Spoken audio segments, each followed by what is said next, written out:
We all know that every company running digital campaigns, from the largest spenders to the new age startups, are bleeding precious marketing spends on account of ad fraud. The level of ad fraud may vary between channels, but the size of the problem is big enough for advertisers to improve their ROI by taking action against it. We will now learn the part the ecosystem is playing to restore the much required trust and transparency. This segment is brought to you in partnership with mFilterIt, and to shed light on the need for antivirus in digital marketing, let us welcome Mr. Dheeraj Gupta, CTO and founder mFilterIt, who's going to moderate the session for us. Joining Mr. Gupta, we have Mr. Jahid Ahmed, Vice President and Head, Digital Content and Social Media Marketing, HDFC Bank. And Mr. Imran Kantawala, VP and Head Digital Marketing, Sher Khan Limited, part of the BNP Paribas Group. Let's put our hands together for our panel, ladies and gentlemen. Thank you. And over to you, Dheeraj. Hi, am I audible?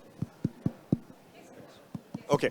We're going to talk about a difficult topic for digital marketing. It's a topic which is not something which advertisers, agencies, publishers are really happy talking about. But I think it's a topic which is extremely critical for all of us to understand, be aware about, and maybe take steps against. It's a problem of the need of an antivirus for digital campaigns. All of us understand that we need an antivirus on our laptops, on our mobile phones when we are browsing online. There is a lot of malware out there. There's a lot of junk out there. And our devices, our online browsing needs to be protected. But when we are running digital campaigns, what about an antivirus for that? There are a lot of problems which your campaigns are facing. The same malware, the same bots are facing, are hitting your campaigns. And unless you do something about those, your budgets are going to get squeezed out. Your budgets are going to get exhausted on bots. And that's actually going to not work for you. You're going to see poor performance. You're going to see less activations. You're going to see less return on ad spends, whether you're running a brand campaign or a performance campaign. And that's something which is important for us to discuss about today. In fact, I'll take a quick second to talk about what Mr. Elon Musk is doing with Twitter right now. All of us are reading about it. Twitter came and said, you know, the number of bots online on their accounts is less than 5%. I think no one in the audience here also believes. Mr. Elon Musk took a poll and asked his followers, what is your estimate of bots? The number which is consensus is about 20%. But a lot of you are running campaigns on social media. If 20% of traffic is bot traffic, do you really think your campaigns have that superpower to somehow evade those bots? I don't think so. And that is fundamentally the root cause of advertisers trying to need to understand that bots is a menace. Digital campaigns are bleeding because of bots. And with me today, I have two stalwarts from the finance industry. I'm going to let them introduce themselves directly. Jahid, over to you. Stalwart sounded like a bot. Okay.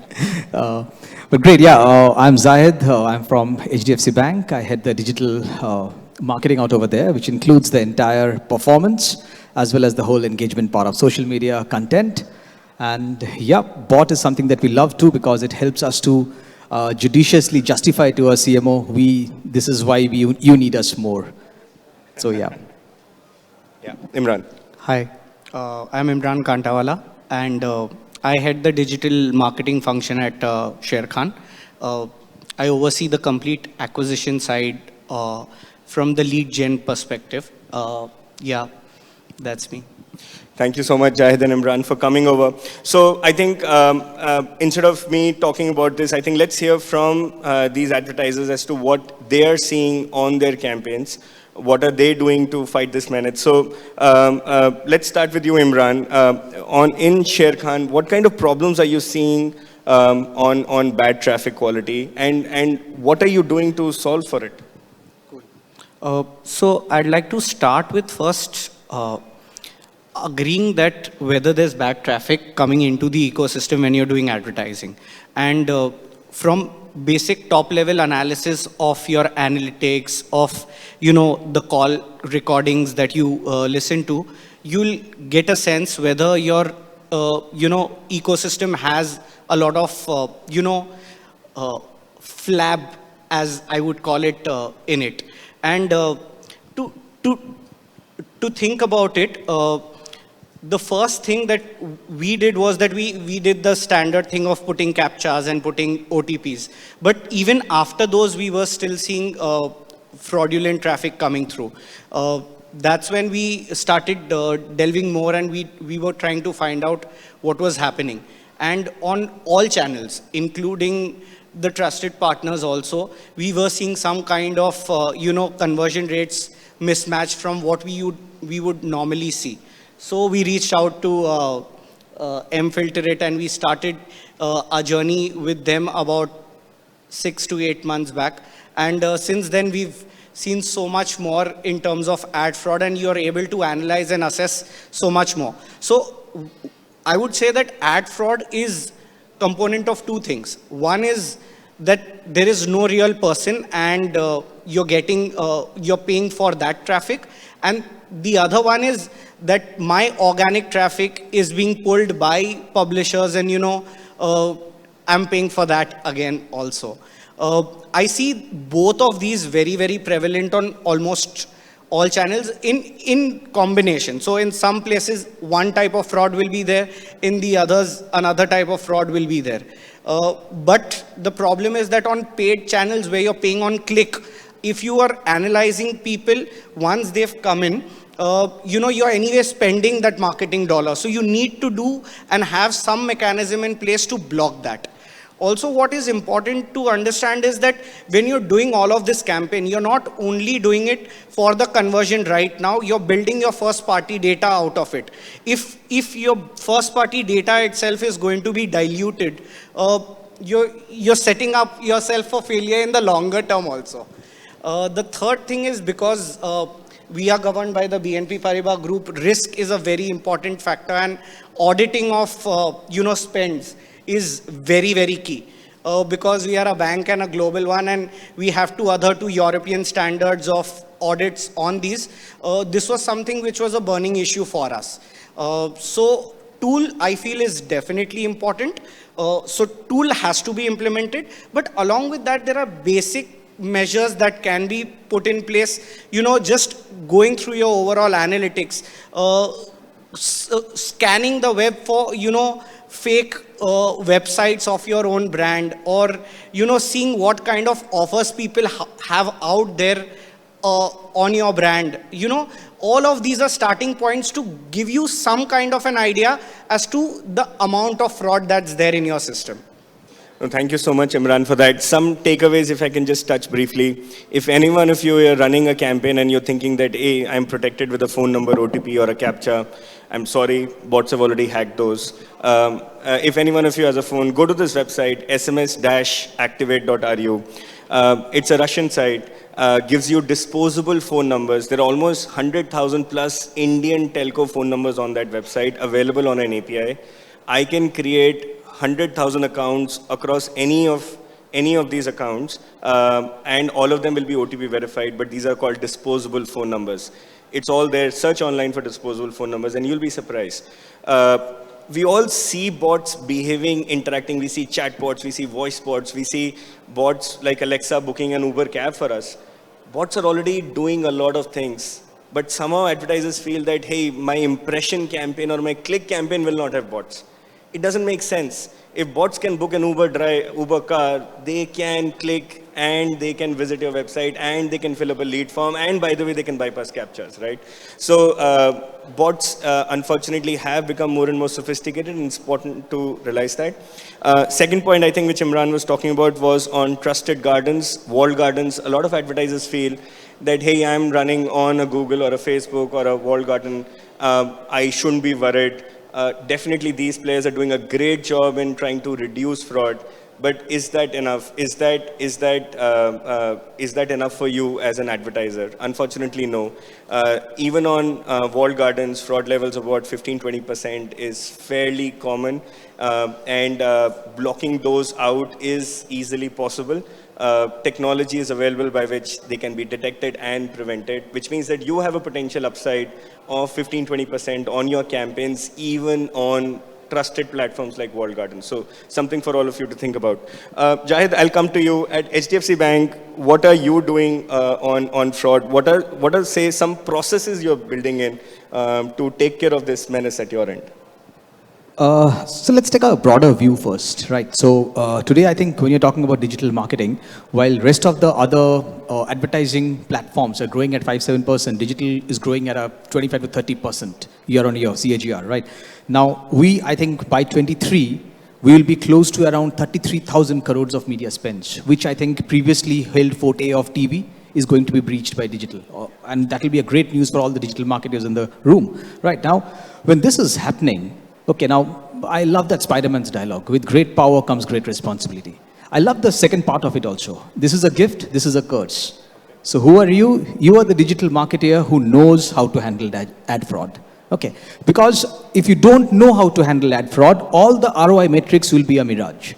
You might be seeing it's closer to you, but if you actually monitor lifetime value, if you actually monitor annual maintenance balance, if those are the real metrics of those guys have, because today, be it impression, be it click, be it OTP authentication, be it account opening or add to cart in e-commerce, okay, all of these can be easily impregnated, right, with bots. So your ROI has to be more effective and that ad fraud has to be more important, right? And if a lot of myths are there, some 2-3 myths which you guys also covered, walled garden, right? We are not spread across affiliates. We are majorly restricted to the major walled garden ones, 15-20%. If you go abroad, it's as high as 20-30%. And believe me, your budgets, at least 25-30% can easily get whitewashed via frauds. Okay, so that's what the scenario is looking like today. And now when we come to this context with the kind of media monies that we try to burn and with the kind of ROI returns that, be it the CMO, be it the FinCon that's expecting from us, right? So I think before every campaign, it's very important that we have be it app-led campaign or be it web-led campaign. It's not only an app. So web, app, all the ecosystems has to be protected with either the SDKs or the pixels that's embedded, right? Then we have to empower, the whole system has to work in synergies. Agencies should not be sidelined. Agencies has to be, the evangelization has to happen where agencies own it up. The access, the understanding, it should not be a blame game scenario. It's not about that it's agency, it's your fault. But yeah, the optimization on blacklisting has to be on the run, on the go, real time if possible. API integration should be done. And all the three partners, marketeer, the tools, and the partners, agency partners should be equally responsible for optimization and to ensure that we go better, right? So I think that's the way we are ensuring the ecosystem is set, the awareness is set, and go further to what Imran mentioned. No, thank you so much. And absolutely, I think one of the problems with talking about ad fraud internally in your organization is that it ends up sometimes being a negative discussion. I think you can look at ad fraud as a fraud activity. You can look at it as an optimization opportunity. I think it's a matter of how you're representing it. Fundamentally, if you are weeding out bad traffic and you're improving your campaign performance by 10, 15, 20%, which is easily possible, by the way, it's as good as optimizing based on data. So that might be an easier conversation internally. But the fact of the matter is, whichever way you call it, taking action against fraud is extremely important and critical. Why? Because it's not just between you and the publisher where there's a contractual agreement and there's a payment involved. Remember that every dollar which you spend to a fraud is dollar which is being invested by the fraudster in improving fraudulent technology and becoming more and more sophisticated. As all of us in this hall, it is all of us have a responsibility to make sure that we stop dollars flowing in the hands of fraudsters, because that's only going to make things worse. It's not going to improve it. So what I'm basically saying is it's not just your own campaigns on which you're responsible for, but when you're actually not doing anything about fraud on your campaigns, you're actually resulting in more fraud for the whole ecosystem. Something for you to think about. I'll take a small change and talk about another aspect of One aspect, I think, sorry, Imran. Okay, while he rightly covered the whole performance side of it, which is very important because that's something that we miss out, thinking that biometrics is there and OTP authentication is there. Another important aspect of fraud that we have seen, we all know brand safety and we all know brand viewability. Okay, a very important aspect which we think we should talk about this is, we think that a basic keyword blocking via, let's say, any kind of programmatic, which will help us in ensuring brand safety. Okay, just ponder over this. There are at least 22, 25 official languages in this country. Google will understand 5 to 7, right? How will you understand context-led advertisement that's happening, and how will you block those ads? Because Google is not even understanding those remaining 17 keywords which might be there on the video against which your ads might get served. So, we all know about programmatic, we all know trading desks, and they have their own homegrown, beautiful, in kind of understanding and ensuring brand safety. But is that enough, is the question. Okay, so I think that's another important aspect of brand safety, which we should be, because a lot of us do display for our brand consideration improvement, is important, No, absolutely. So brand safety, I think, was my next topic, but thank you for raising that over. Brand safety is important. That's the second leg of an antivirus requirement. Are your campaigns running on adult sites? Are your campaigns running on drugs? Are your campaigns running on content promoting terrorism? By the way, in the last one, you're fundamentally sponsoring terrorism. Think about it. Every dollar which you spend on a video or a content which is promoting terrorism, Google pays 70% of that to the content creator. So by that logic, 70% of what you spent on a content which is promoting terrorism or racism or drugs, you are actually funding it. Something for you to think about. It doesn't look like that. It looks like, hey, I'm paying Google. What's wrong with that? But 70% of it goes as royalty to the content provider. And that's indirectly your organization funding that. But let's take a step back. A lot of organizations say that, okay, hey, I put keywords. I say, I don't want adult, I don't want drugs, I don't want gambling. Perfect. But you are assuming that the platform is now interpreting drugs, understanding the local language, and blocking content which is talking about that. And in that assumption, I think all of you need to look at, for example, Google's own website as to what are the Indian languages they support. Google officially supports about 7 to 9 languages, Indian languages, and that also from a pure targeting perspective. Now imagine that suppose someone is talking about drugs in Assamese. Would you excluding a keyword of drugs mean that that video is getting excluded from your campaigns? Actually, no. So a lot of advertisers use a lot of English-oriented tools. India is not an English market. YouTube's own statistics say that 90% of content in India is regional languages. Are your tools capable to understand regional context, regional language understanding, which is valid for India? India needs those understandings. Otherwise, when you're doing brand safety on keywords, you are taking care of English maybe, but what about all the other regional languages? I think that's something for you to think about. And I think that's what Jahid was talking about, right? Imran, what's your thought process on brand safety? And as BNP Paribas, I'm sure globally that there will be a lot of focus on making sure that you're running on brand safe inventory. Yeah, so brand safety is a priority out here at Sharekhan.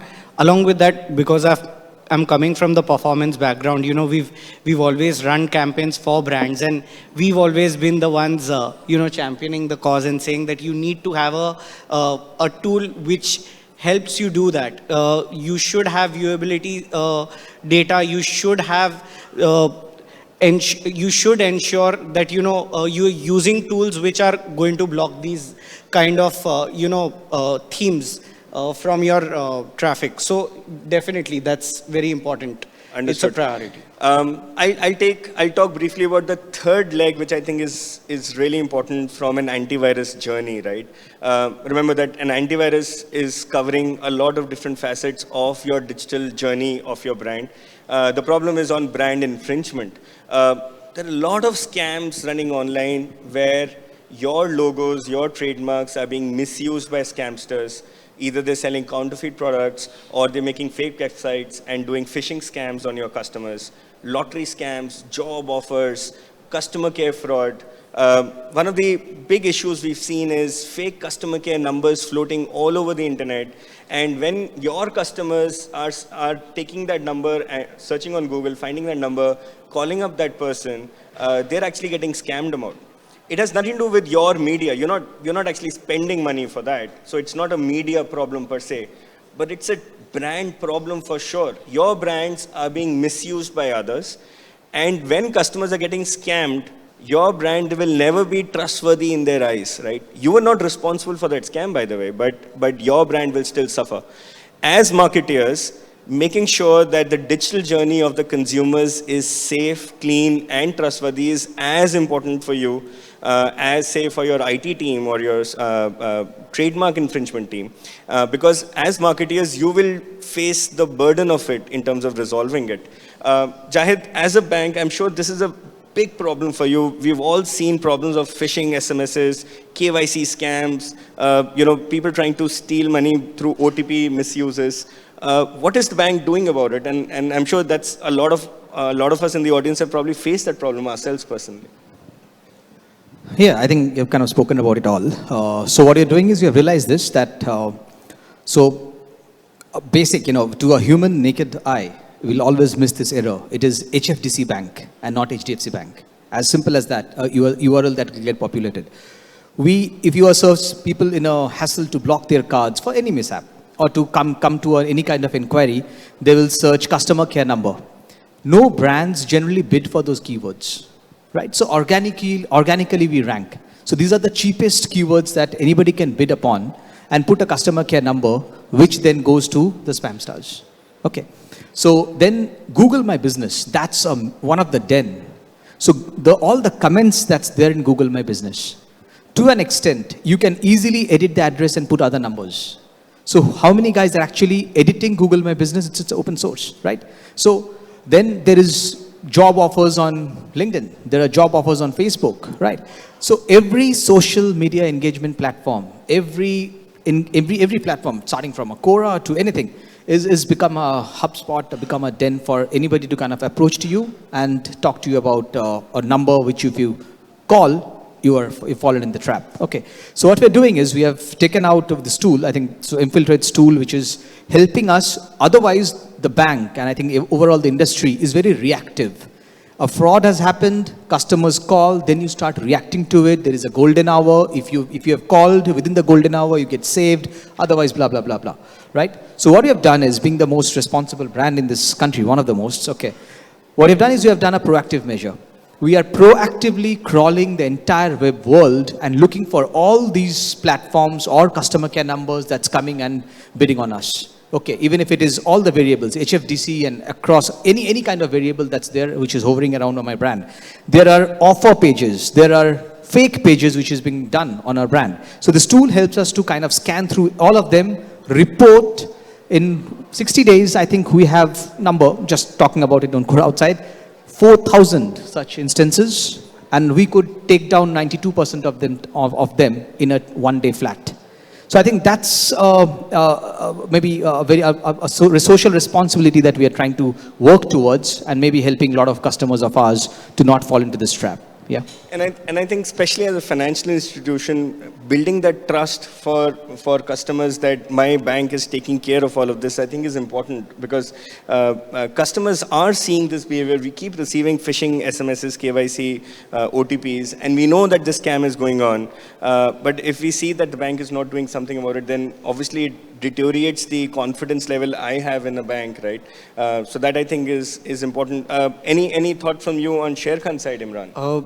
So Sher Khan, a little lesser, but before Sher Khan, I used to work at Mahindra Finance. And because they were semi-urban and rural, the audience that was engaging with these fake fan pages and all were very, very susceptible to fraud.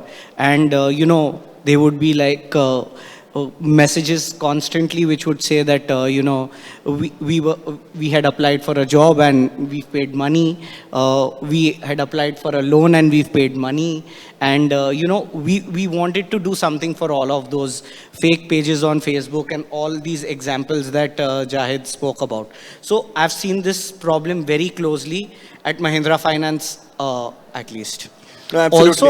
Also, at Sharekhan, what we are doing is that we are going one step further in terms of the contactability from our end to the customer. So when we are contacting customers, what we are doing is that we are ensuring that all numbers that are used for outcalling are all verified by Truecaller. They show up with a logo, so there is that confidence in the guy picking up the call and talking to the brand also.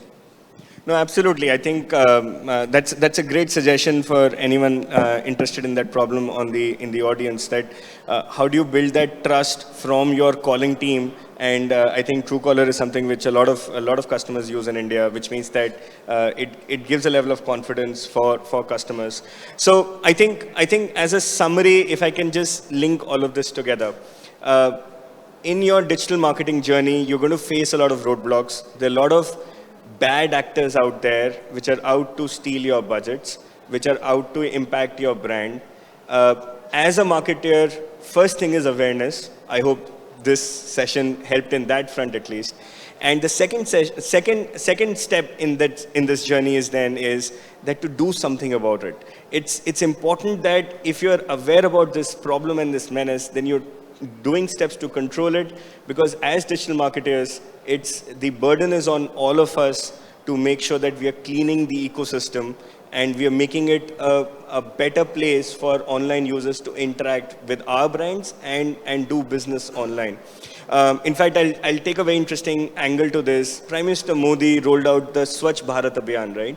It's about cleanliness in the physical world. It is about saying cleanliness is next to godliness. If you have a clean system, you will have a healthy system. Our costs will go down, our healthcare costs will go down, hospital expenditure will go down, productivity will go up. What about digital Swachh Bharat Abhiyan? What about cleanliness in the digital world? And I think that's in summary what we're trying to talk about, the need for antivirus in the digital world. I think your campaigns deserve that. The amount of money you're spending requires that, and I think that's one takeaway which I think all of you could consider. Any last thoughts? Otherwise, we can open up to Q&A. Anything, Imran and Jahid, on your side? See, the ideal scenario would be that your fraud detection tool, your CRM, and your analytics is working in tandem and filtering out the bad traffic and passing that traffic as a goal to your AI-based optimization media channels. Once that whole ecosystem starts working for you, I think you need to keep cleaning it during the process, but at least if you start having that ecosystem in place, a lot can be done.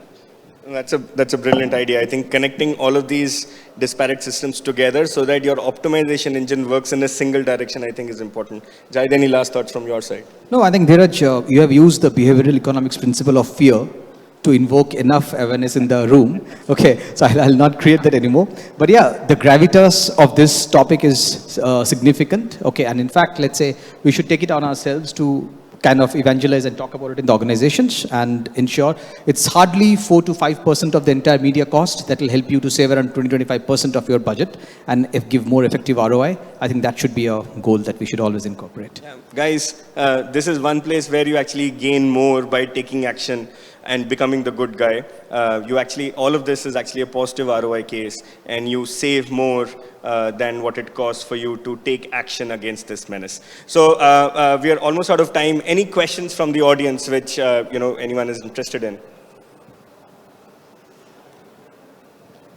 Anyone? Any questions, please? In the state of fear. State of fear. Okay, apologies for that in that case. But thank you so much for being a patient audience, and I hope this panel helped you in how to deal with this menace in your digital campaigns. Thank you.